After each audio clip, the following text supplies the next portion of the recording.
Hi everyone, welcome once again to my podcast series, Back in the Day. Today I'll be joined by my childhood friend, Mrs. Onyekon Afolabi, and we'll be talking about raising kids then versus raising kids today.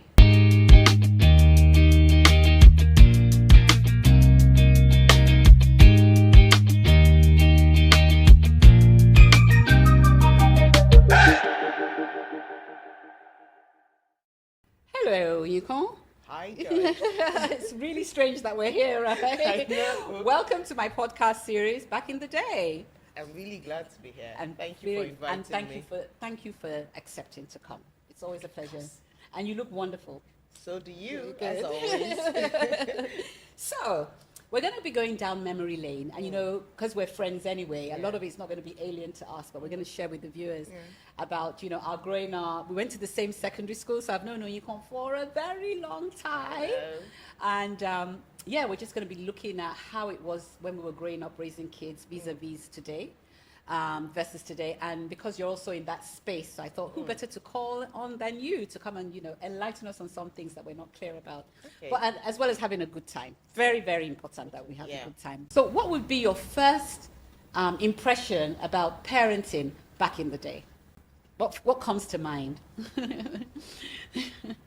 Love, attention, discipline. I was going to say, Odikwa, very serious. That discipline. Love, attention, discipline. Yes. I think our parents were very much involved with us. Yes. And they were involved with our person, who we were. Yes. So yeah, that comes to mind. And of course, as much as they were very loving and caring, there was a lot of discipline as well.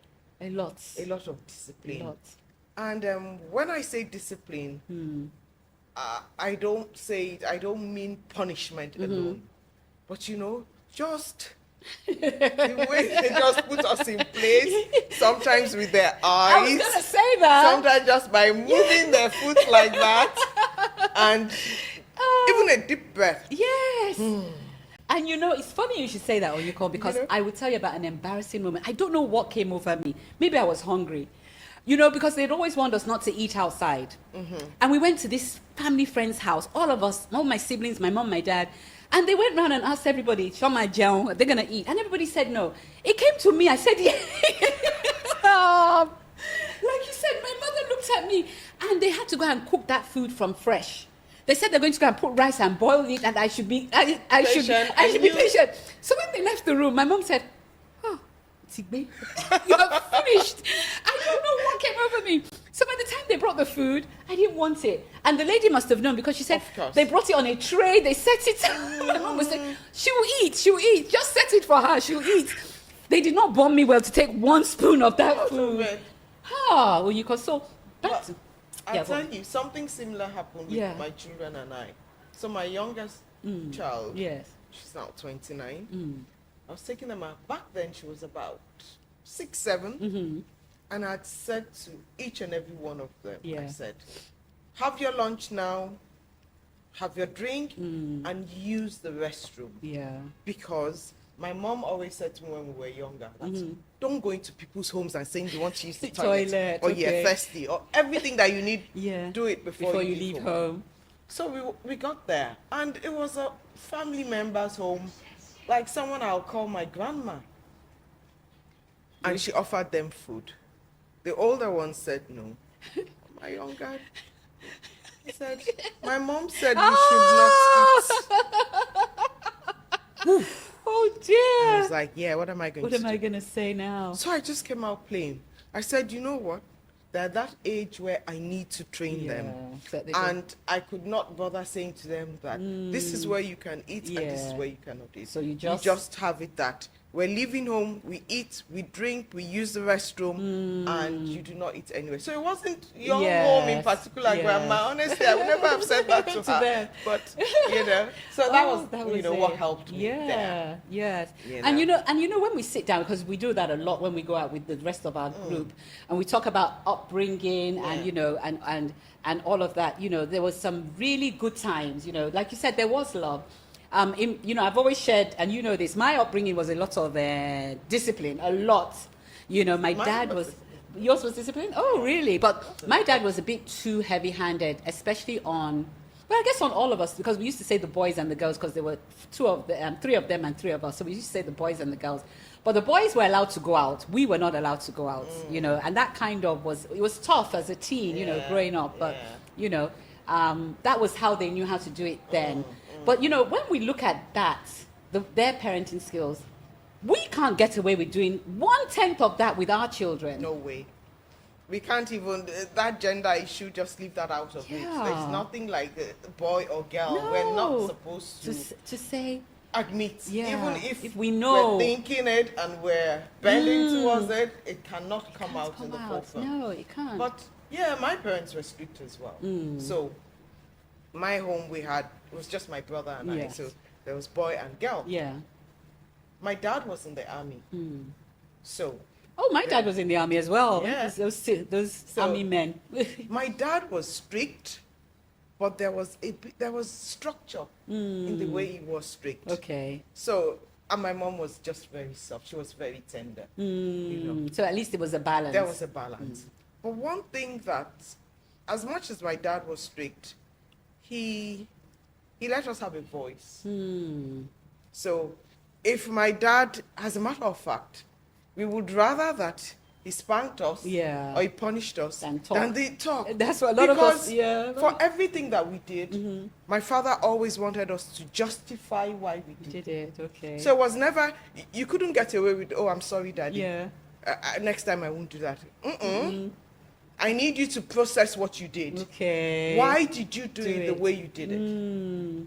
So unlike in some homes where they didn't have a voice, and they could not talk back at their parents, my dad wanted us to say what we had. Okay. And he also didn't want us to look down whilst talking to him. Oh, really? So you had to look him in the eyes and explain. And you can't say that you don't have the words. You must find the words, and you must justify your thinking process. How did you arrive at what you did? Wow. Why did you think it was okay to do it that way? You know. So yeah. No, we did. I didn't have that luxury. We weren't allowed to talk back. But my mom was, like you said, liberal. So you could go to my mom for a lot of things. You know.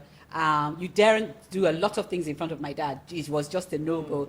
And when it came to education, as our generation, you know, if you were brainy, you probably have a nice and happy upbringing. Yeah. But if you didn't, somebody like me, I wasn't very academic. Oh, Lord, have mercy. So summer holidays for me resonated with them saying, you have to go and do extra lesson. You know, if you dance too much, they will remind you that you didn't do well in your exams, you know. But with this generation, you know, my son said something to me. He said, because when he was growing up, he used to draw. So I'd go into his room and there'll be papers. So I would say, what's all this? And, you know, so I'm going to be honest, Larry, if you watch this, I killed it. I was like, you know, and he tells me till today that, Mom, you took that away from me. You know, you stopped me from, you know, developing and, you know, making something of this, you know. So, you know, so it's really different how our parents brought us up vis-a-vis how we are raising our kids and the sort of things we can't say. You know, sometimes my son will say something and I'll be like, I want to rearrange your faculty thinking, but they didn't bomb me well, oh, because I don't want wahala. Do you understand? But do you think somehow that they have a hold on us? Definitely. Oh, definitely. They definitely do have a hold on us. Yeah. And why do they have a hold on us? It's a society. Yeah. When we were growing up, we had less exposure. So what we knew was very limited. Limited to our community, our cousins, our schoolmates, our friends, and all of that. Now, they know what's happening. The world is a global village now.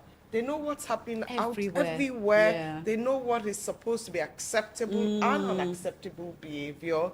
They know what's like triggers. They know what's like pushing the limit and all of that. And mental health. Mental health.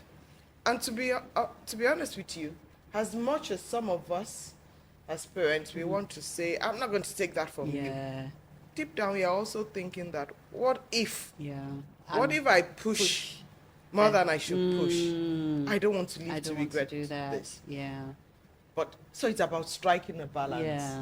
We still have to, inculcate. Yes. Yeah. We should strike a balance between how we were raised and the children that we're raising now. Yeah. But we definitely cannot use the manual that our parents use. Yes. No. If we We'll do fail. that, we'll most fail likely woefully. fail and get into trouble. Yeah. And we also do not want to overindulge. So in every home, you need to know where to draw the line. And even with every child, the individuals. Yes. It's not a matter of this is how I raise my children. Or I know that all my children gone are those days. Every child is an individual. And you need to know treat them so. and relate to them like that. So, but you say we shouldn't overindulge. Haven't we done that already? When we think about it, the things, when we came to the UK, when we came back to the UK, most of us, we didn't have our parents doing things for us. We got on with it, and we're quite okay. Yeah. But these children, they depend on us for a lot. They feel more entitled. Yeah. It's the way we've raised them. It is the way that we've raised them. Yeah. So yes, some of us have given them more support than they actually do need. Yeah. We assume that they need a lot more support than they do. And that's making them become over dependent on us. And they also know the buttons that they can push. So the same children, there's some children in their generation that know better, that they can't call home for this or that because it's not there. Yeah. But they know what you can give. Now, whether you choose to give or not, maybe if you want to discipline your child, yes, I do have it, but it's not the right time to give it to you. I know of people that say that I will not let my children fly business class and upper class until they get to a certain age, even though they can afford it. It is, you can tell that they can afford it.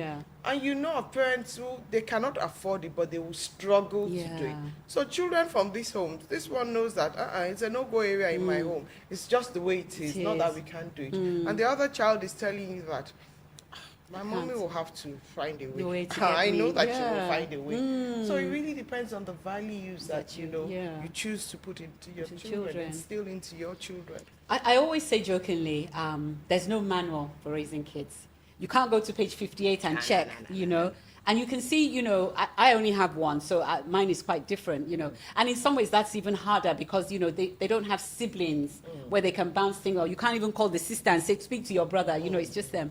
But there's no manual, and you can do all the right things in the book, and the child can still turn out pretty difficult. And then you can do little, and you see children who are perfectly turned out, And, I know that you're in the space. What would you say is the biggest difference between the children of now and us in raising them? What would you say is the huge, because, it's the little things when we talk about children not greeting. That, I must say, that's a pet peeve of mine, But somebody said to me, for a child to not greet, the damage has already been done. It's been done. Well, one thing that we must never take away when we're raising children is the God factor. When I say the God factor, whatever your religion is, not necessarily Christianity, whatever your beliefs are. Always invite the God factor into raising children. You have 3 children in the same home, and you feel that you've raised them all the same way, and they all turn out differently. Now you're talking about that child that greets and the one that does not greet. I will not put all the blame on parenting. There could be some parents. There's a lot of confusion. Okay, so let's start from I'm in that space. A few years ago, I was running a school, and of course, that gave me the opportunity to come across different parents, of course, from different backgrounds, And there were some. I'm trying to choose my words so that I can protect people's. There were some parents that will come into the office and say things like, oh, we're going on a school trip, and I'm taking them on a school trip, and we've decided to buy economic tickets. And a parent will come to you and say to you that, I'm sorry, my child can't sit in economy. Wow. Because he's not used to sitting there, The nannies sit in economy, and he goes to check on them if he wants to. He has his iPad. Was the early days of iPad then. And I looked her in the face and I said, your child won't be coming with us if your child can't sit in economy. I am going on that flight. I am sitting in economy. Yeah. When I'm traveling with my husband or I'm traveling on my own, you can decide. I can decide where I want to sit. But in this case, because it is a school trip, we're all going to sit at the same place. Yeah. So, you know, and there's somebody else that would, that was another family, that the child misbehaved so badly. This is a family that you read about them in the newspapers. You write one of the richest people and you read about them. This man came to school and said, I understand that my child did this, this, and that. And I said, yes. And he said, oh, he's really sorry. I said, it's okay, we've handled it. He said, no, I would like to go into the classroom and apologize in front of all the students so they know that. You know? And for me, that was remarkable. Absolutely.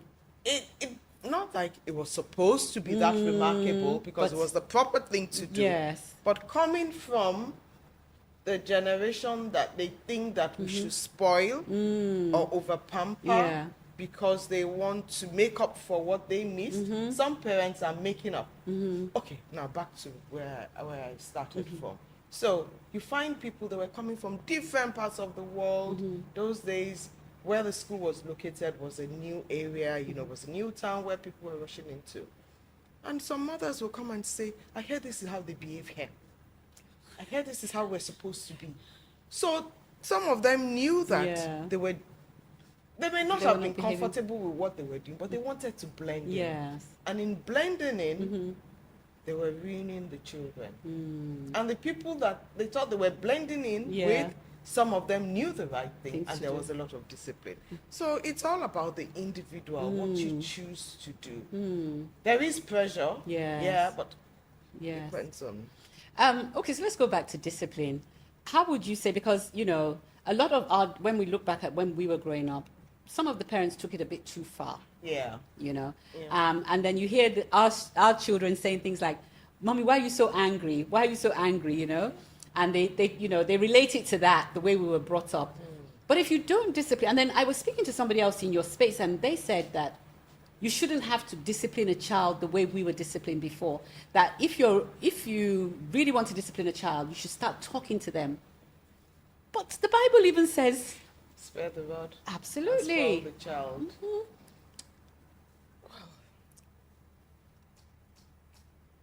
So should there be discipline? There should be discipline. But there is a difference between discipline and punishment. So, yes, you definitely have to discipline your children. Your children need to be guided. Absolutely. And part of guiding them is through discipline. So, that is not acceptable behavior. I have told you once, I've told you a second time, there must be a consequence. Yes. What the consequence will be in my home may differ from the way it will be in your home. When we were growing up, yes, our parents will spank us, teachers will beat us as well, beat us in school, punishment. Aunties could punish us, or anybody that was older than you, at least 5 years or maybe 7, 8 years older than you could hit you. But no, we're not doing that anymore, and I don't think we need to do that. I wouldn't say that. I'll never say that we should never discipline. When we say discipline, so we're talking spanking now and hitting, you know. But if a child is well brought up, I said to when my children were growing up, I'll say to them that all the spanking that I need to do, I'll do it before you're 5. After 5, I don't think I need to be spanking you anymore. And that worked? To an extent, okay. But I'll tell you what, between all 3 of them, it worked more for one and not for the other, you know. So, but after 5, as a matter of fact, I didn't even have the energy to beat. I was going to say. So, I believe that the foundation years of a child is very important. What you put into that child at that such a young age, it makes a lot of difference. It makes discipline easier as you go along. There would always be, you still have to prune them here and there, but the beating and hitting like before is very unnecessary. Okay. I also, coming from my space as an educator, when a school that I worked at was a no beating school where you were not allowed to hit children at all. Okay. Now, the issues that we had major issues with that because children were brought from other schools, good schools, I must say, good Nigerian schools, and this school was a British school here in Nigeria. Now, the problem we had was that those children, they may have overheard their parents saying that, oh, this new school that they're going to, they're not allowed to beat them, they're not allowed to. So when we got into school, when they were coming to school, one of the major issues we had were the children walking around as if, I know you're not allowed to. Yes. So what we would ordinarily say, oh, do this and do that, and you would expect them to respond, some of them would resist, knowing that you can't do anything, because they were coming from a place where they were always beating them. They only felt that you were serious when you beat them. That's when the teacher means it, from where they were coming from. Or maybe even from home. Until mommy slaps me, mommy is still joking. So they now get to an environment where nobody is beating them. It was a major issue to deal with. Before we could even start with the academics, we had to now, realign their thinking and let them understand, and then look for other ways to discipline children rather than hitting them. No, we cannot continue to hit children. We cannot continue to make them feel that if somebody doesn't hit you, the person doesn't mean what they're saying here. They're still joking. So I think that interesting. We need to change that. So I'm going to go back a bit before we go forward. So my son, I have a granddaughter, as you know, and I can't imagine beating her. So I talked to her, and then my son says to me, I cannot believe that you're talking to her in my day, because he got a few knocks in his time, and he just said, and I remember when I had my son as well. My dad, one day, when I was smacking my son, my dad said, don't beat him, he's going through a lot. I had to look around. I said, you beat me? Coming from you. But it's interesting that my son is saying the same thing, that, Mom, I can't believe you're the one having a conversation. I can't even imagine beating her. But we talk, But it's interesting to hear that, discipline it doesn't have to be, because I've always thought to myself, you must smack a child. But you don't have to, right? Interesting. So the Gen Zs and the Alpha parents, you're hearing, you don't have to smack your child, but it's about balancing. Yes. Okay, it's about balancing. And being consistent and, talking to them, let them know what you stand for. And talking about us, a grandma's role is different from a dad's role. So Larry has to understand that we were ready to pamper his daughter. Yes, so we are. And all our grandchildren. So let's move on. Academics. Back in our day, you had to either be a lawyer, a doctor, what else was it? There were four things you could be. Lawyer, doctor, accountant, engineer. There you go. And today we now realize that you can be anything that makes money. And it's quite nice and refreshing to watch our children delve into all sorts of things in comparison to, being just, what's the word? The only way that you can be successful is by those four things. That's a huge gap now. Oh, yes, indeed. You see guys that are hairdressers, makeup artists, gele people, footballers, lots of creatives. We didn't have that all. No, what was creative? We didn't have that luxury at We didn't all. have it. We didn't. And not every child is academic. Exactly. And you're in that space. But I could never have told my father that not every child is academic, Dad. Now we know better. Now we know better. Now we know better. Yes. And we're ensuring that parents too understand this. now we talk about neurodivergent children. Yes, and I know you're passionate about that. Neurotypical children, i.e. what some of us will say special needs. What we also use the word special needs. And special needs children.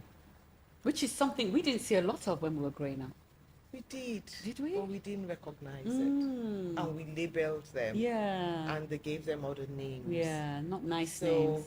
A child who may have ADHD will be called Abebelube. Yes. They're too forward, they're too jumpy. Yes. You know. But now, now we understand, we know better. And more, we're making more people aware so that we can support them. We can stop focusing on their weaknesses and focus on their strengths so that we help them develop the strengths that they have, because everybody has something that person is good at. And then we also now have children that we call twice exceptional. So you want to expand more on that? Twice exceptional, meaning that yes, they do have some weaknesses, but they have geniuses in other areas. And it's just for you to be able to observe, either as a parent, a teacher, a caregiver, and give all the support for that child to nurture that strength. Interesting. So if a parent was listening to this podcast now and thinking, my child is just bottom of the class in academics, you know, is it worth checking out that maybe there might be an underlying factor? Definitely. It is worth checking out. Yeah. If your child is not learning, you need to find out if your child is being taught the way that the child is able to learn. You need to sit down with people involved in your child to share observations. Okay, why is he not learning? What does he do when the others are learning? Where is his area of interest? What is he interested in doing? Some children just like to play with cars. Yeah. So how are we going to turn playing with cars into something profitable, something good? How can we get learning out of that? So, and as much as teachers can make observations, there are specialists that are able to diagnose. And after the diagnosis, then you can get the right intervention for the child. But every child should get support. There's no child that should be written off. And you know, growing up, in our times, there was a lot of secrecy. Yeah. My mother, my grandmother were hot on that. Don't let them know. Don't do. And I guess we were shrouded in a lot of secrecy. And then when we became older and we started sharing stories, it would be like, oh, that happened with you, that happened in our house. So there was really no big secret about a lot of these things. And I guess as a parent, and Nigerian parents, we tend to, when we don't think they are a certain way, we start to hide it. I'll shroud it in secrecy. But it's not even a big do. Like you said, there's no child that doesn't have something going for them in some way or other. Because I've seen children who are supposed to be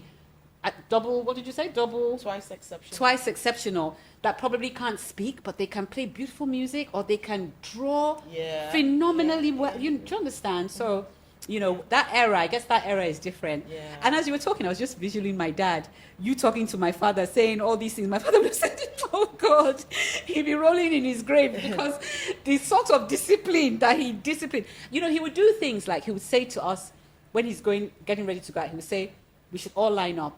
And by the time he comes back, we should all have learnt our 7 times table. That's how he knew. That's how he knew how to do that. Goodness. And so, out of the fear, I would write the 7 times, because we had to then recite the 7 times table facing the wall when he comes back.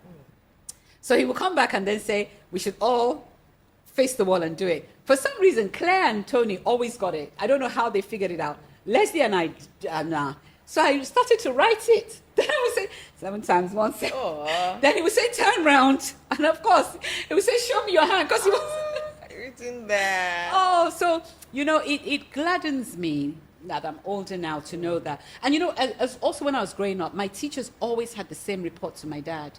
She dreams. She just daydreams, and it's true. I would sit everything they're saying, I'm looking out of the window. My mind is, if I could be a top model in New York. And they're teaching us algebra. What's my business with algebra? So I didn't resonate with that side of education at all. But then going to the UK, when I went back, I was an A student, you know, because there was no pressure.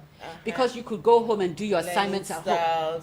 Learning styles, yes, they were completely different. Learning styles were different. Yes. And the testing style, assessment styles too different. Yes. So gone are the days where the only way to assess a child is to sit in an exam room. So that's what I heard. You know, now children can get support. They can use technology. They can use their phones. They can sing. Research. They can draw. Yeah. They're allowed to research. They're allowed to have everybody put your pencil down at the same time. Now they give children some extra time because the child needs it. Now you can have somebody read your scripts to you because maybe you do have dyslexia and you cannot read or you cannot even write properly. So you can explain it, you can say it, you can draw it, you can sing it. There's so many ways that your knowledge can be tested. It's not limited anymore. It's no longer limited to the classroom, which is what we had. You know, and whilst you know you were daydreaming in class, maybe the subject matter did not interest you at all. Maybe the teacher may just have needed to tweak it around to something, make it more interesting. You know, differentiation. Now there's differentiation. So gone are the days where your lesson notes as a teacher. I'm going. That's not what we came here to talk about. No, it is. We're talking about raising kids then and here. You know? So your lesson notes is strictly it's your background from the textbook. You know. No, when you're writing your lesson notes, you're thinking about the different children in your class. Oh, there's a Man U supporter in my class. So one of the examples I'm going to use is related to football. Okay. At that point in time, I know I'm going to get his attention. So and so likes baking. So when I'm doing my addition, I'm going to say how many scoops of flours and how many scoops of, rather than just say 2 plus 2, 3 plus, you know, just try and relate it to the children that you have. So it's your plan for your children, your students, you know.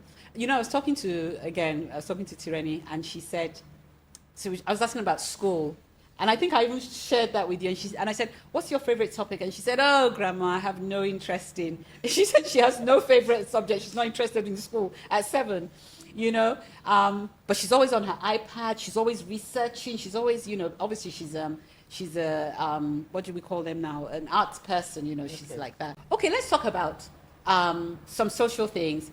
Growing up, we had a lot of chores. We swept, fetched water, cooked, cleaned, no washing machine, TV wouldn't come up, no iPad, nothing. And we were okay. In fact, it was fun. In fact, when we didn't have water in the house, I was excited when they would say you can leave the compound, especially when all the kids in the area were going. Yes, because we never got to do things like that. So we used to go and maybe I don't know why we wouldn't have our water. Maybe on the few occasions we didn't have water, they would say we should go. Then I learned how to put the bucket, although it was so painful. We did that but it was fun. We didn't do it all the time. It was fun. And if you were punished in secondary school, you were even things like, I don't know if you remember when we were in secondary school, we used to cut the grass. But I don't see. That you say now has been phased out. Yeah. But what about home chores? Home chores, I think that really depends on the family and the home setting. I do know that, well, let's talk about Lagos now. I do know that the traffic in Lagos has made a lot of difference to things like home chores for children in school. Okay. So when we were growing up, we could get to school within 30, 45 minutes. Max. But now, when I was raising my children, sometimes it will take us about 2.5 hours to get to school. Yeah. So we'll leave home very early before it's bright. Yeah. And sometimes, if not most times, we'll still get to school late. Yeah. And that was very, very frustrating for me. I was working in the school. My daughter was in the high school. And, you know, sometimes we just barely got there on time. A lot of stress. So my daughter now, she'll tell you she's not a breakfast person because there was no time to for have breakfast. When she now just get back from school, coming through that traffic, to be honest, I also want her to go and rest. As much as it would be nice to say, go and do this and go and do that. Yeah, it's been a long day. It's been a long day. And then you have your lesson teachers waiting. Yeah. Those days, there weren't too many lesson teachers. Lesson teachers are waiting. Yeah. But what I found was that it was easier to get my children to do chores during the holidays. Or the weekends. Or at the weekends. Yeah. So yes. But even then, not as much as we did. No, not as much as we did. Not as much as, because there was, and now when we were growing up, we didn't kind of have those structured activities. Well, as a child, I didn't go for piano lessons. No, swimming lessons. They're going for swimming on Saturday. Yeah. They're going for football classes. They're going we didn't do all that. So that has really cut down on the time that they get to do the chores. Holidays, yes. Yeah. For me, holidays was always a good opportunity for me to get our children to, you know, chores, languages, instill more manners, because it's a downtime for everybody. Of course, yeah. And we You're get not under pressure. Moreover, sometimes you're not taking your helps along, so you have to. Yeah. Who's going to do all the work? Yes. You know. Yeah. You're right. I think my son. I'm not sure if he even had chores. I think he did. But I know that when he went off to university, he called me one day and said, "Oh, Mummy, this, you know, it's very untidy here. They don't do all the things that we do, you know, back home." So I thought, very good for you. At least all those times that I was telling you to keep your room tidy, now it'll come to, you know. $1 million question. Are we over pampering today's children or just giving them what we never had? And I hear this a lot. You know, our generation, we thought about making our children our friends. That was how we wanted to raise our kids, because we felt our own parents had been quite heavy-handed on us. Do you think we've done that we did the whole 360? We overdid it? I don't think so. You see, for everything that we do, it depends on the motive and the delivery. So, if my child needs something, and I can afford it, why not? If it is a need and my child understands the value and can use it appropriately, I don't see why I should deprive my child of it. Like I said earlier on, I did say about a child sitting in first class, and no, those ones they're extreme cases. But if my child needs a car to move from one place to the other, and they're working, there will be a car, you know. What I mean, I don't have to get the top of the range car, but there will be some sort of comfort. I'm not going to say you have to hop on a bus, because no, I won't expose my child to such danger as it may be now. But I also would know the appropriate car to give to a child at a certain age. If I had to give pocket money, a child is going to school, I would calculate just something what reasonable. The child, really reasonable. Not, I wouldn't be excessive in anything that I do, but I'm not going to say because I want to be like my parents did. I'll deprive my child. And I'll tell you something that happened in school, and this was a very little child. She was in preschool, and I do respect how people want to raise their children. Yep. So this particular mother did not believe in giving biscuits. Neither did she believe in giving drinks. And the child was only 3 years old.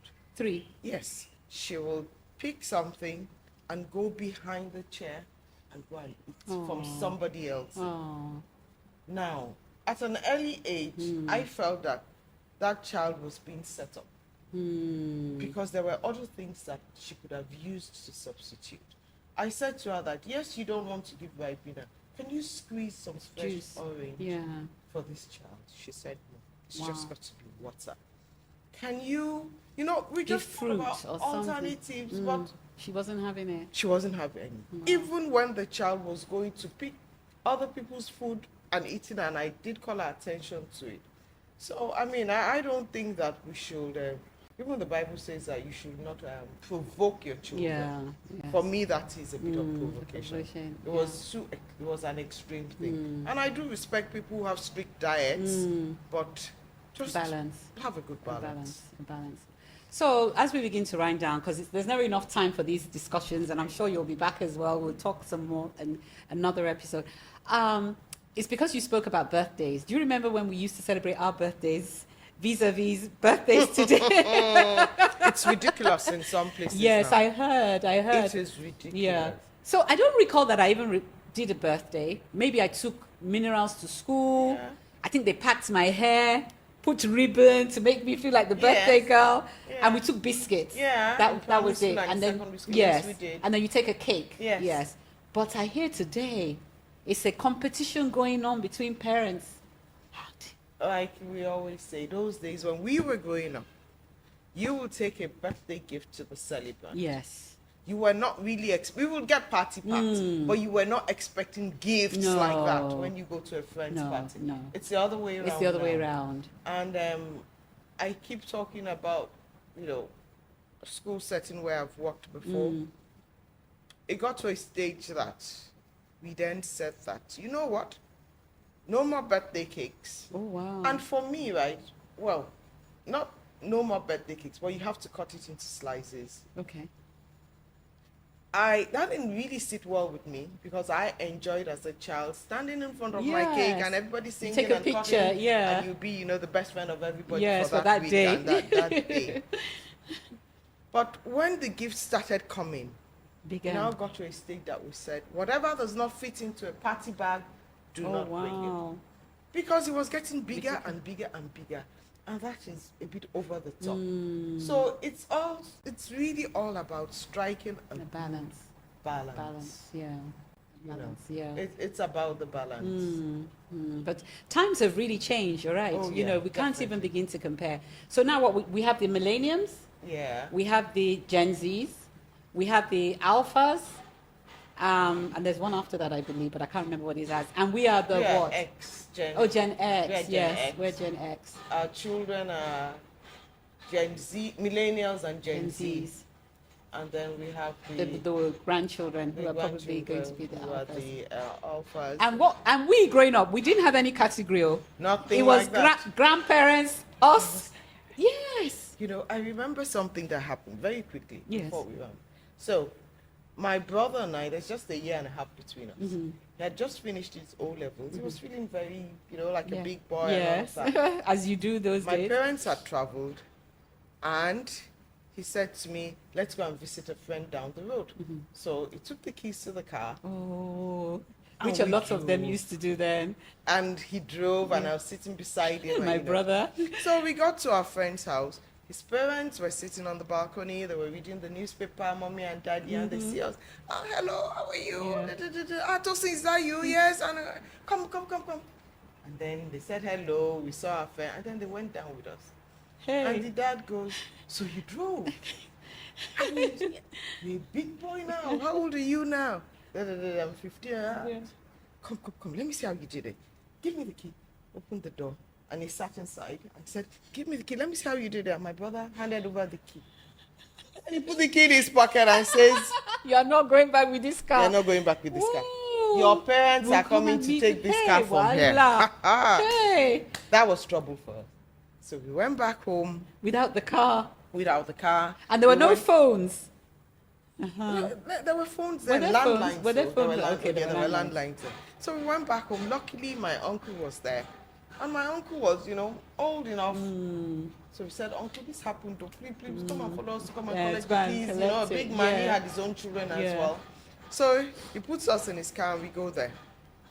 When we get there, as we go upstairs, he looks up, sees the man, and he goes, Good afternoon, sir. Good afternoon, sir.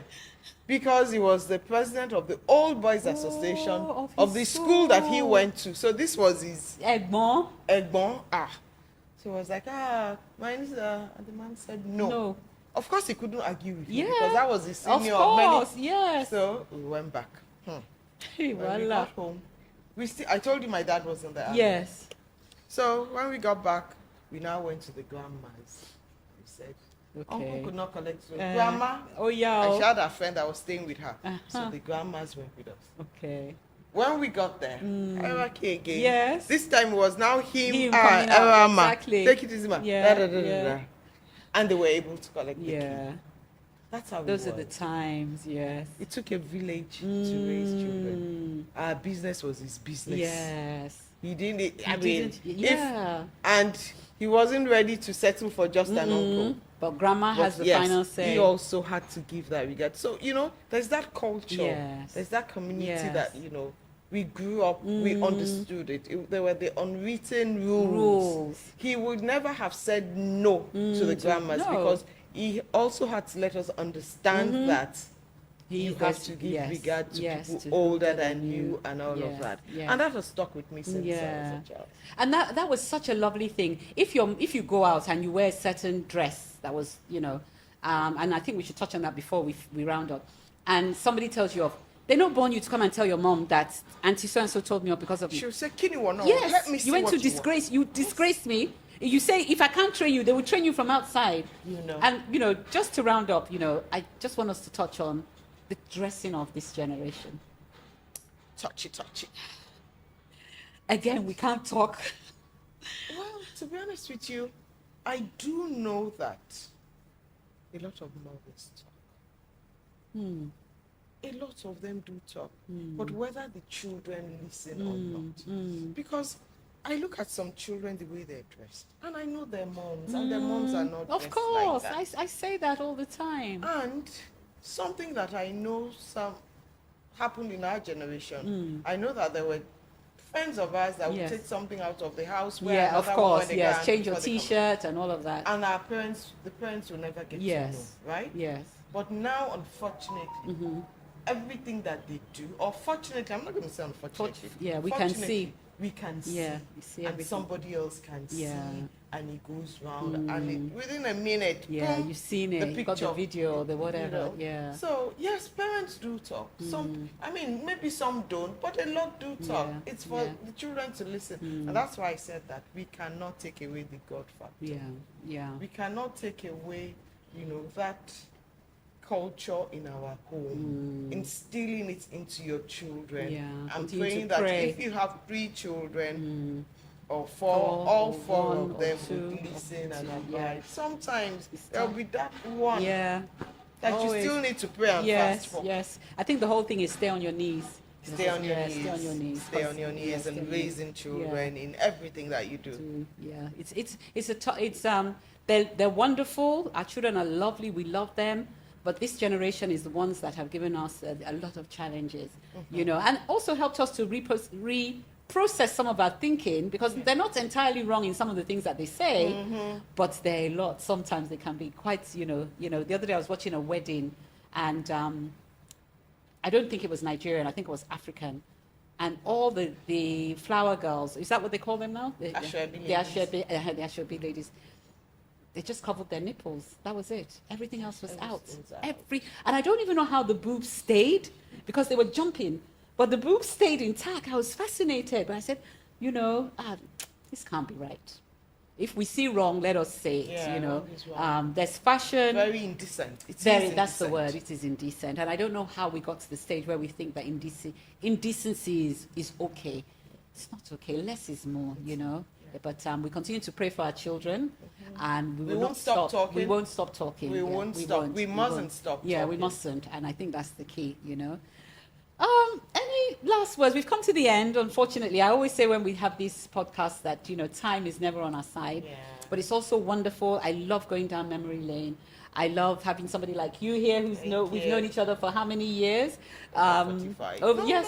More than that. Over 40, about 45, 46 years, something like that. It's a long time, you Gen Zs and Gen whatever, alpha people, and you've been such a blessing even in my life. There are things that I've run by you, that I've found out, or, something that I wanted to know. You've always been there. So have you. Yes, and it's just wonderful, and it's great to have you here. Thank you very much. Great. Last words for maybe a parent who is listening out there? We must remember that as much as we feel that our parents got most things right, there are some things that they did not get right. That is correct. And so in raising our children, we cannot just bring everything from how we were raised and think that we're going to raise them like that. We want them to go out there. We cannot keep going back to our past and using it to structure the future of our children. Let's be considerate. Every child is an individual. Please do not compare. What goes on in one family might be different from what goes on in your family. And all that you see and all that glitters is not gold. You do what's best in the best interest of your child and your family. I always like to say that. In the best interest of your child. Thank you. Thank you. And thank you for all you do for the neurodivergent children. I learned that from you because I never knew what that meant. Thank you. Once again, thank you for tuning in. We hope you really enjoyed this episode and you've learned a lot. Let us hear your comments. If there's any challenges you might be having, we'd like to hear from you as well. But thank you for tuning in and see you on the next episode of Back in the Day. Bye. Thank you.